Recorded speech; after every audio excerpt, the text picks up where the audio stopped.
जालना जिल्हाभर राबवण्यात येत आहे। तर या कार्यक्रमाची पार्श्वभूमी सांगतो।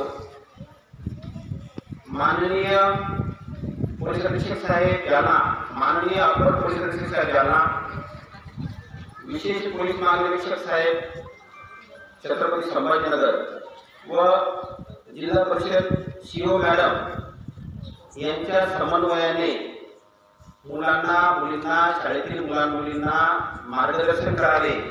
पोस्को कायदा, गुड टच, बॅड टच, वाहतूक, सायबर क्राईम, सायकोलॉजी याबद्दलचे मार्गदर्शन आपण प्रत्येक जिल्ह्यामध्ये शाळेमध्ये वेगवेगळ्या पोलीस स्टेशनच्या माध्यमातून पोलीस काका, पोलीस निधी यांची निवड करण्यात आलेली आहे आणि त्यांना मार्गदर्शन करण्याच्या सूचना प्रशिक्षण देऊन दिलेले आहे। प्रशिक्षणामध्ये माननीय अपर पोलीस साहेब नियमाने साहेब यांच्या संकल्पनेतून ही योजना राबवण्यात येत आहे व हा प्रोटोकॉल मला असं वाटतं की महाराष्ट्रभर राबवण्यात येणार आहे। त्याच्यामध्ये मुख्य कन्सेप्ट माननीय अपर पोलीस अधीक्षक नियमाने साहेबांची कन्सेप्ट क्लिअर करण्याची पद्धती आहे ते अत्यंत छान आहे। मुलांनी मुलींनी वर्तणूक कशी ठेवावी, शिक्षण कसं घ्यावं, आई वडिलांशी सुसंवाद कसा असावा, आपला छुपा फाटला कशा पद्धतीने होतो आपल्याला कळत पण नाही, नंतर काही आमची घटना घडल्यानंतर ज्या पद्धतीने आपले दुश्मनांना जाणवतात ते होऊ नये त्या पद्धतीनं मार्गदर्शन आदेश आणि ट्रेनिंग काम दिलेलं आहे। पोस्को कायदा, पोस्को कायदा म्हणजे काय? 18 वर्षाच्या आतील मुले मुली ज्या असतील त्यांच्यावर जे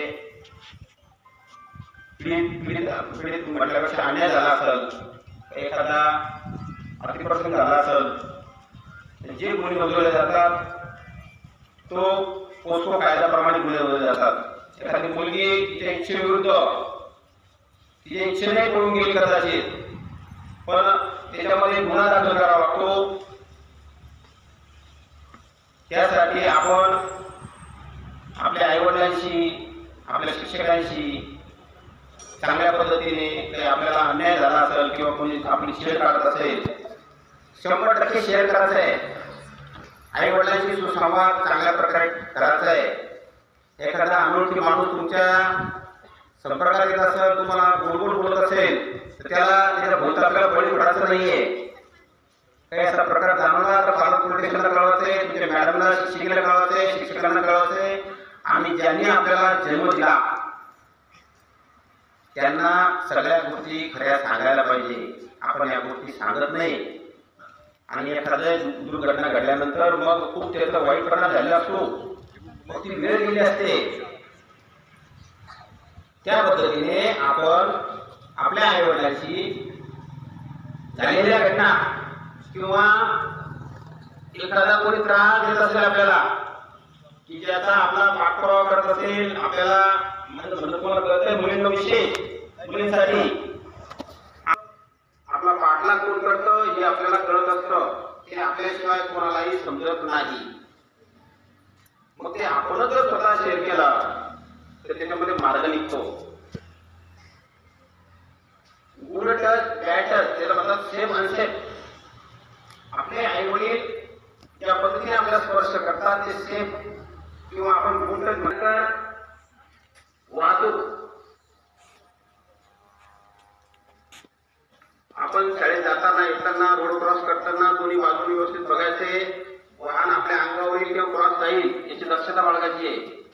सायकोलॉजी, सायकोलॉजी आपण जर चुकीच्या संपर्कात गेलो नाही तर आपण 100% आपली सायकोलॉजी म्हणजे मानसिकता छान राहते आणि आपल्या अभ्यासात मन लागतं। आपल्या अभ्यासात मन लागण्यासाठी एक क्रिया सांगतो तुम्हाला मी। सगळ्यांनी डोळे बंद करायचे आहे। बंद करा डोळे।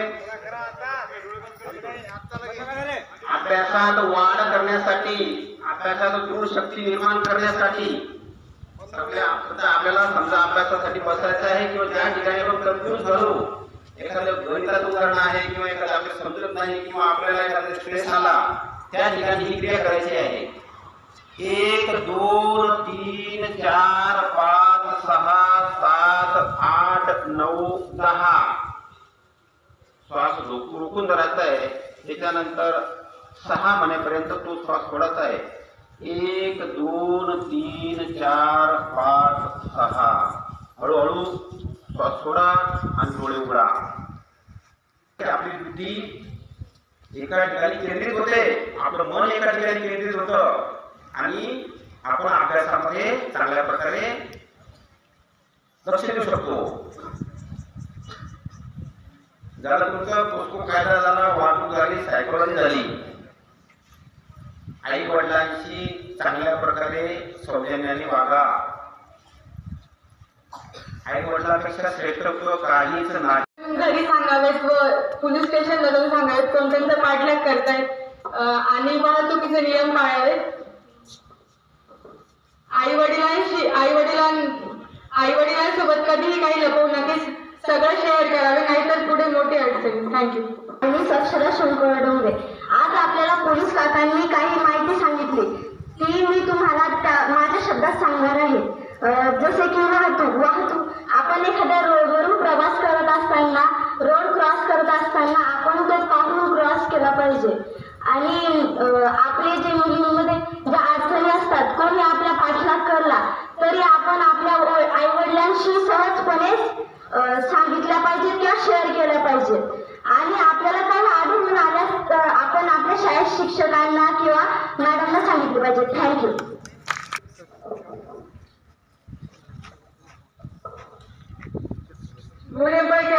सध्या जास्त ते अत्याचार घडतच आहे. तसंच सरांनी सांगितलं की आम्ही तत्पर आहोत ते सोडवण्यासाठी. तर मुलींना एकच सांगायचं आहे की आपल्या सोबत काही अन्याय होत असेल तर तुम्ही सरांना जाऊन सांगू शकता किंवा पोलीस स्टेशनला जाऊन सांगू शकता. धन्यवाद.